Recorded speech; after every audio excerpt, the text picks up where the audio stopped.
G'day YouTube people, it's Shane again.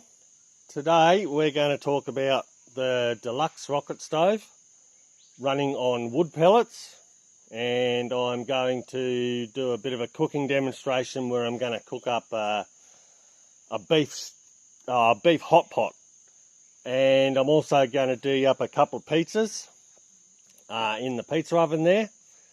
I've just taken a bit of a long shot just so you can see the whole thing, including the water heater. So what I'm going to do now is I'm going to move up a bit closer so you can see what's actually going on in the pot and in the stove and such. So I'll just reset up the camera a bit closer and I'll be back.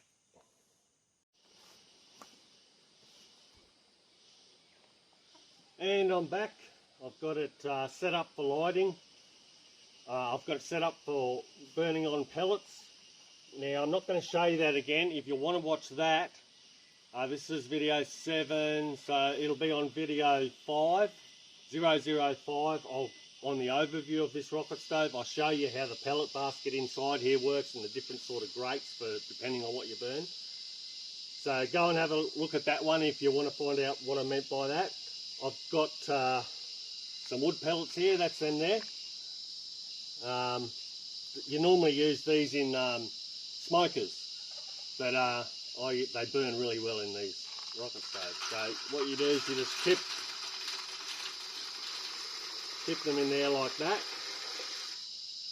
I've got the fire lighter in place, ready to light. So I'll light that up. And same as with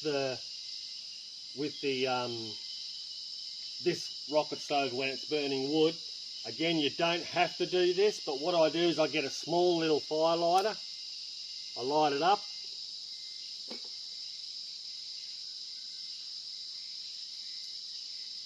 Make sure it's fully on fire. And then I just drop it down the chimney. And what that does, you can see straight away it worked. What it does, it creates an updraft up the chimney, which creates a draw through the whole rocket stove. Like I said, you don't have to do it, but it's just, I recommend you do. It's just so much quicker. So, again, with the wood-fired, using this rocket stove on wood, I mentioned last time, that there is purely a fire lighter burning there. And look at the size of the flame, and it's only going to get a lot bigger. But that's testament to what these rocket stoves do. They just create the really almost perfect environment for combustion. So what I'll do is I'll wait. These pellets, they do take a little while to get up and running. So I'll come back in maybe 10 minutes, maybe 15. I'll let you know. And we'll take it from there.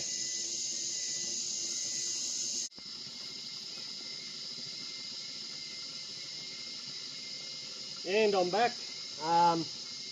Probably somewhere between 5 and 10 minutes has gone by. It's not quite fully up to temperature yet. It'll still get hotter, but it's doing okay. It started to make a good rocket stove sound. I don't know whether you'll hear that with all these cicadas and stuff in the trees. But towards the end of the video, what I'll do is I'll get the camera off the tripod and I'll have a look in here into the burn chamber where you can see how it all works, how the pellet basket holds up the pellets, how they fall through onto the grid where they continue burning, and after that they fall down into the ashtray where they continue burning even then. So all you end up is when you take the ash out is just this grey powder. So I'm just boiling the kettle now so I can have a cup of tea while I'm doing the roast. So what I'm going to do is I'm going to put that camp oven back on here once this water boils. I'll get it nice and hot, put some oil in, I'll put the meat in and I'll brown it up. Get it all nice and seared on all sides. Then I'll throw in the vegetables and a few other things and some water. bring it up the temperature, get it up to the boil. And this section of this rocket stove is way too hot to do something for a long time. It's just going to end up burning the stuff to the bottom of the pot. So what I'll do is I'll put it up here on the trivet, and if you haven't seen that, just go back to the start of this video. Actually, I'll put a photo on at the end of the video, or probably about now in the video.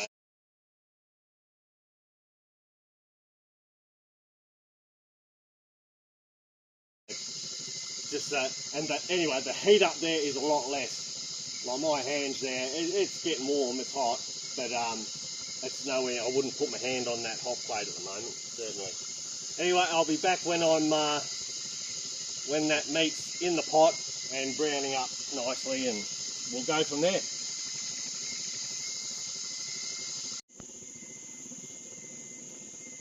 And we're back. I hope you can see that. Actually, I'll just show it to you. It's all sort of browned up quite nicely. It's sealed it. So what I'm going to do now, I've just prepared these earlier. It's just zucchini, potato, carrot, bit of tomato paste, beans and mushrooms in there. I'm just going to drop them in.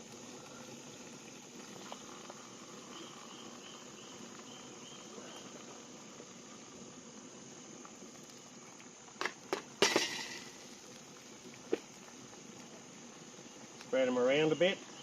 Just let them get heated up. Now, while we're here, or while you're here, what I'm going to do is I'm just going to show you, I've mentioned it before in other videos, this carburetor, as I call it, which is this thing here. Hang on. Gloves and or pliers, absolutely necessary when you're using this stove. That's the carburetor. That lets air in to burn the smoke that the pellets produce. So you watch what happens when I take it off. It slows right down, flames get all silly and lazy and start flopping around all over the place. Then it almost put it out then. It'll come back to light, no problem. About there, about a 3 mil, 4 mil gap, maybe 5, and it just keeps it going nicely. Anyway, I'll put that back on the hottest section of the stove, and I'll put the lid back on, and I'll just give that a stir every 5 or 10 minutes or so. What else can I show you? Oh, okay. The ash removal. It's been burning for a while now. There's probably a little bit of ash in there. So I'm going to remove the ash. And that's it there. I don't want to hang on to that for too long because that's going to get, yeah, that's quite hot. Might use the pliers. So you just tip them out. Usually pays just to give the ashtray a bit of a scrape out for anything that tray missed, just so that the tray goes back in nice and tight. Like that. And off she goes again. I'll also show you what happened. Well, actually, it's surprising. You would think that with this door, the more open it is, the faster the flame will go, but it's just not the case. Watch. Yeah, it's sort of, you get some good flames, they're going out a long way, but it just loses that sound and a bit of the heat. So I'll put that on. That's open about 15 mil there at the bottom of the door, and it seems to be the sweet spot. It varies from rocket stove to rocket stove, and even from what sort of pellets you're using. By the way, I get these pellets from FNQ Hub in Atherton, just sort of next door to Woolworths. 30 something dollars, I can't remember exactly. And they last for ages. Like Christmas Day and Boxing Day, I was cooking on this all day, both days, or most of the day. And I still had plenty of pellets left over after doing all that cooking, so it's pretty good, pretty economical. Wood's obviously even cheaper, but you don't get that real steam train sort of sound. Before I go, I will just show you what happens occasionally. It's just starting to happen now. Probably about every half hour or so. Now, that slowed right down because it opened the door, but what you've got to do, and I'll show you this in here later, is you just get a bit of wire and just give that basket a bit of a poke. Not much. And that should help things go. Anyway, that brings that nice sound back. So I'll leave this. What I'll do is I'll add some water. I'll add that lamb ragu flavouring and a bit of water shortly. That's the lamb ragu that I'm using there. Don't quote me on this, but I think lamb ragu means lamb stew in French. Fun fact. Righto. Oh yeah, I don't know whether you can see it. Just because I'm sitting right at eye height at that. I don't think you can see the drum at the moment anyway, the drum of water. But yeah, there's a bit of steam coming off the top of that, bit of water vapour. Anyway, I'll come back later when this thing's closer to getting ready to needing a simmer, and then we'll do some pizzas.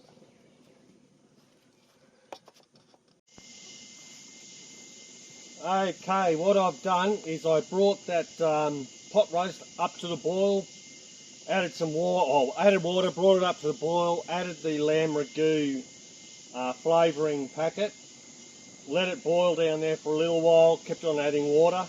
Now I know you can't see it, but it's up on top of here, where the heat is a lot less savage, and it will just simmer away quite nicely. So I'm going to do the pizzas now. Now I do them a little bit different than your normal pizza. Now that's pretty hot because it's been underneath, but I'll just sit it there for a little while longer just to let it get really hot. Just bumped that carburetor then, so I'll just readjust that. That's better. And what I'll do, these are the pizzas, or this is one of the pizzas that I've prepared. I've got it on tin foil. What I'll do is to do the bottom, I will put it on there like that. That will do the bottom. Then I'll take the whole thing out, put it underneath, that'll do the top. I have experimented with a pizza stone sitting on there and letting that get hot underneath. But I've never had a pizza cooker and I know nothing about pizza stones. So the only experiment I did was to put it under there with the pizza stone. I bought the cheapest pizza stone I could. I ended up having to cut it in half, so I've got two, perfect for this. And I put it under there and let it heat up. But I only left it there for 15 minutes, thinking that was long enough.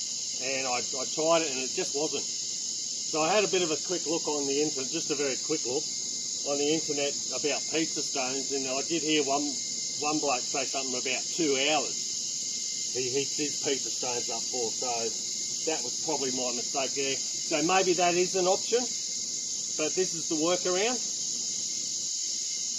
Actually, that's probably hot enough now. So I'll just put that on there. It'll cook the bottom nicely. It's not a proper pizza base either. What it is, it's just those flatbreads that you buy in the supermarket in packets of 6 or 8 or whatever. And that's all I'm using here. I'm trying to imagine out camping. You know, you're probably not going to want to be mucking around, rolling out pizza dough and all that sort of stuff, so this is another workaround.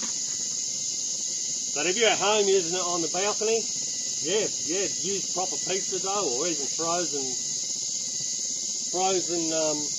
pizzas, whatever you want. And it's not just pizzas too. I've done vegetables under there. I've done lamb chops, stuff like that.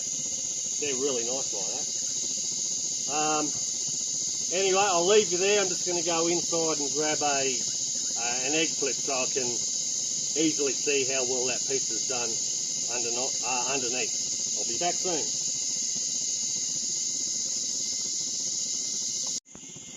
Alright, I'm back. I've had a change of plans. Instead of having the tray on top and doing it that way, the way I showed you before, I've just put that alfoil straight on the hot plate, and it's doing a good job of doing underneath. Oh yeah, she's coming up good. So what I'm going to do now is open the pizza tray, put that on.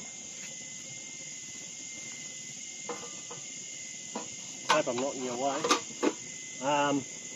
And then I can put the other pizza on to do the bottom while that one's having its top cook.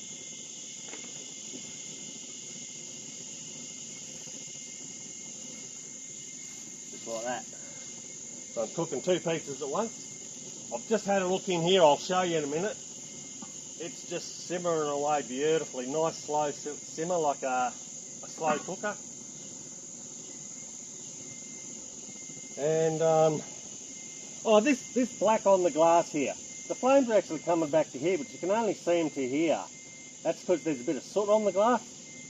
That doesn't normally happen, or if it is there when you start, normally the flames just burn that soot off. The only reason I can think of why it might not be today is I burned a lot of pine through this yesterday, and maybe the sap and stuff in the pine put it on extra thick. I mean, from where I am, I can easily see the flames in through that gap. There's a hole there, I can see the flames in there. So it's definitely doing its job. It's just a shame that you can't see it. But anyway, she's still working. Alright, we'll just have a... Oh yeah, she's cooking nice. I'll come back when that's done. We'll have another chat. Alright, I just had a look at that pizza, and she's done very nicely. Look at that.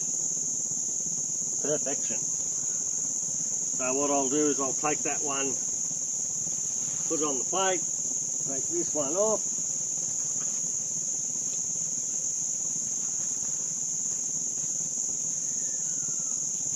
And then put that back in there. That's my lunch. Now you might notice that it's just burning a bit hotter at the moment. What I did was I just had a bit of a play with the door here. If you remember from the last videos I showed you, you just do the bolt up. It's connected to a nut on the door, and it just slowly lowers the door. All I did was close it about, probably about 3 or 4 more mil. So it's only opened, looks like about 10 mil now.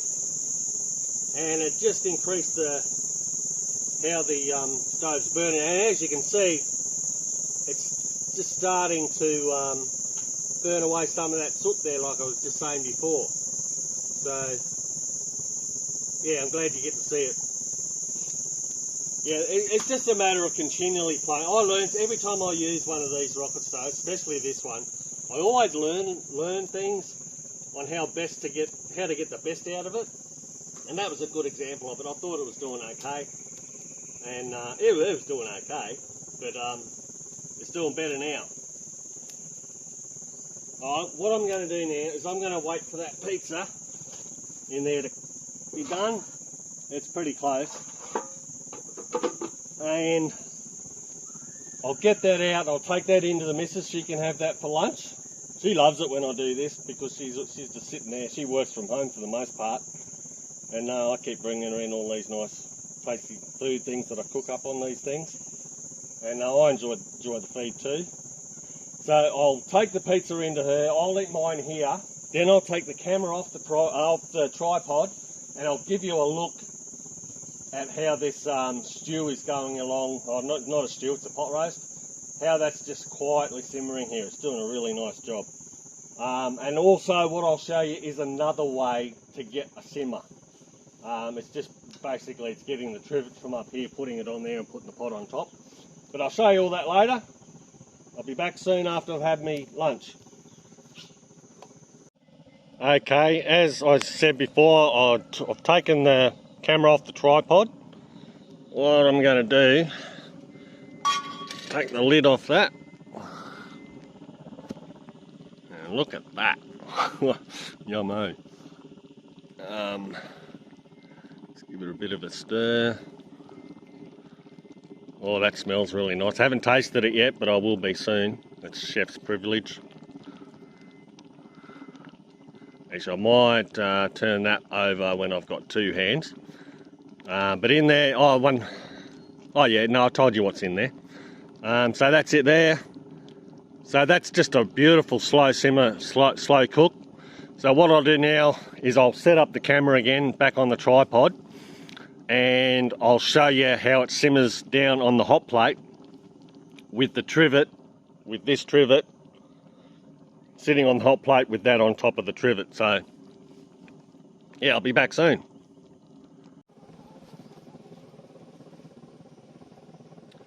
Okay, yeah, I've got the chickens hanging around now. What I'll do is I'll go through the shutting down procedure, or what to do when you want to finish the burn, keeping smoke to a minimum.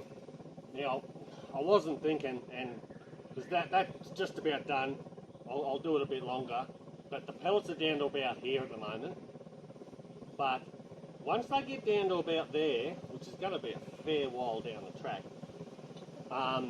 you start getting a bit of smoke just coming out of here. At first you can control it simply by shutting the lid, and then as it gets lower, even shutting the lid won't stop it.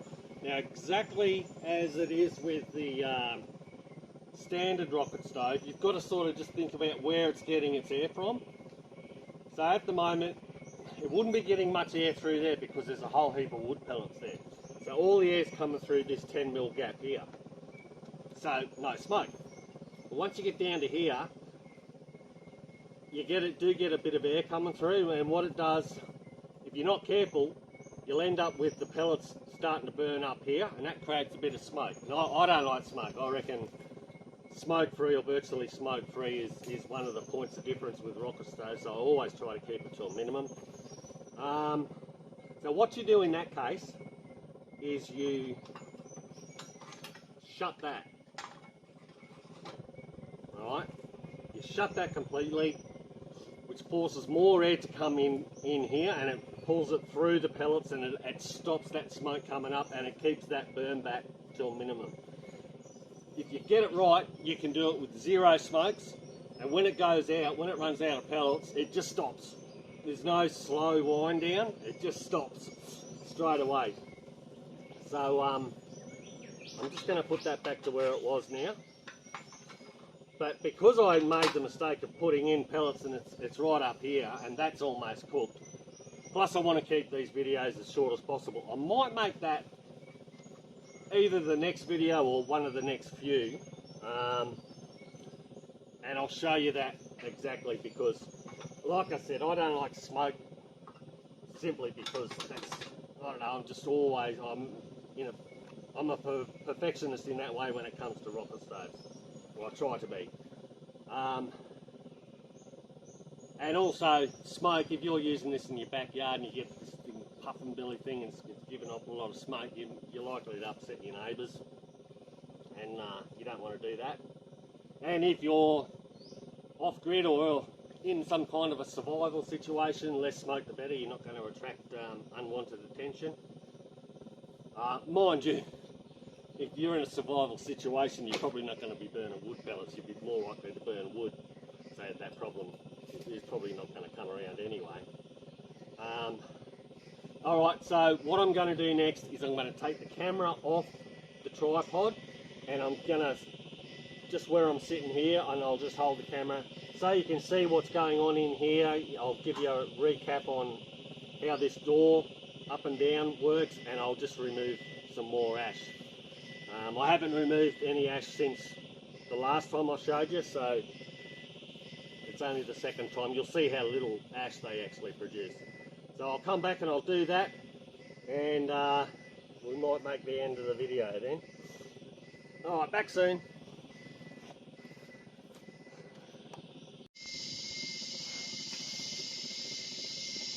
Okay, just want to talk about what's coming up on this YouTube channel. I've enjoyed doing it, so I'm going to keep doing them. I've taken you through the 3 different types of rocket stoves that we do, the mini, the standard, and this one, the deluxe. I've given you a bit of an overview on all of them. Bit of a demonstration on how to cook them, cook on them. But what I'm hoping to do is do some videos where we take them out. Me and the missus will take you to places. There's a few nice waterfalls just up the road from here. Maybe somewhere in Ravenshoe, some of the other places around the Atherton Tablelands. Hopefully to inspire you into getting one of these, or if you've already got one, how to enjoy them. You know, how to take them out. Go somewhere. Just say for the mini rocket stove, for example, just take it out and pick up sticks wherever you end up being. So there's no expense. Cook up some bacon and eggs, something simple. We've got chickens here. We've got plenty of bum nuts, as I like to call them. Alright, I'm back. This is my view of what I've been doing today. So, wearing gloves, of course, or pliers. I'll take you through how the height mechanism works.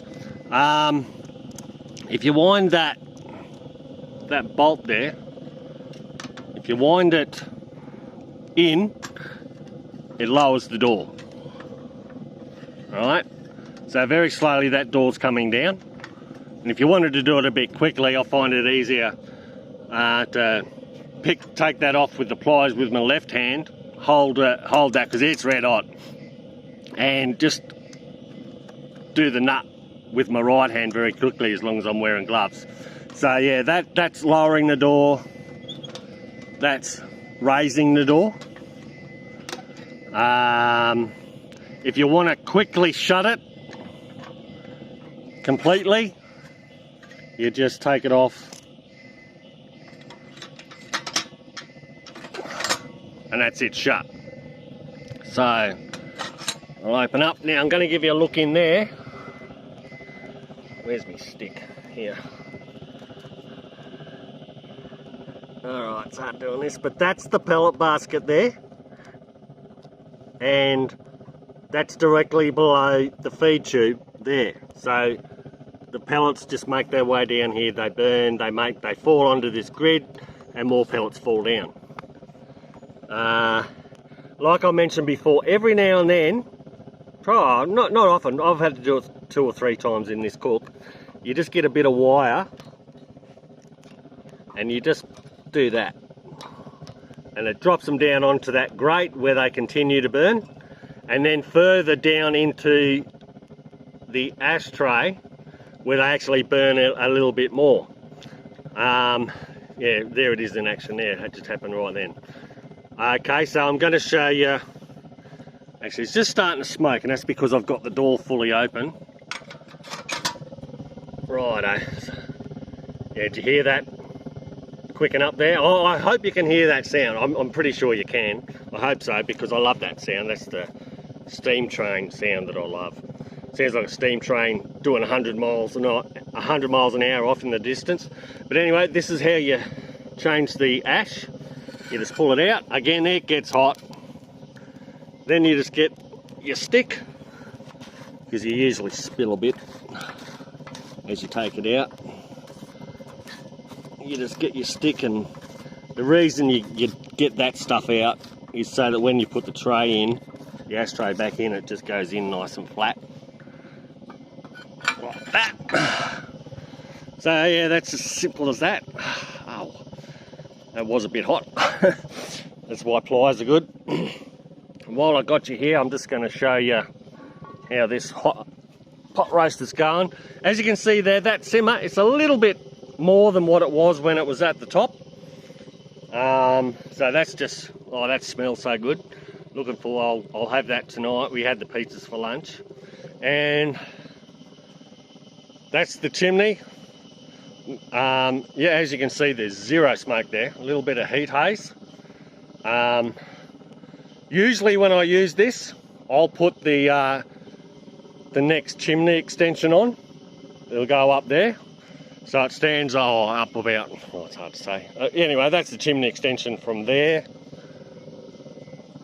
to there. There's another one which I recommend if you're going to use it, get that. It just gives it that little bit more oomph with the extra draw that the extra length of the chimney sets up. And if you were to set one of these up in a permanent place in your house, what you're better off doing is connecting some sort of one of those like air duct things, because there's not a lot of heat there. That's not too bad. I can put my hand there. There's not a lot of heat there. And just do it up through the wall or whatever you want to do. Make it 3 or 4 metres high so that it goes up above the house, and that gives you even more draw and less chance of ever emitting any smoke. So, gee, that's looking wonderful. And there's the hot water. I'll just take you over there. Just get rid of this glove. And okay, that's too hot for a shower at the top. Not so hot down the bottom, so I'll just give it a bit of a stir to even the temperature out. And that'd be lovely for a shower. That's just the right temperature for a shower. Not piping hot, but you know, leave this rocket stove on for another hour or so and it's going to be even hotter. And also you've got the option of insulating the drum. That's just an old drum I had just for demonstration purposes. So I'll just put that lid back on there. So that's just about it for now. Hope you learned something. I did. I'll put my email up on the screen in case you want to get in contact with me, because I do make and sell these. So I'm going to sign off now. Hooroo kangaroo.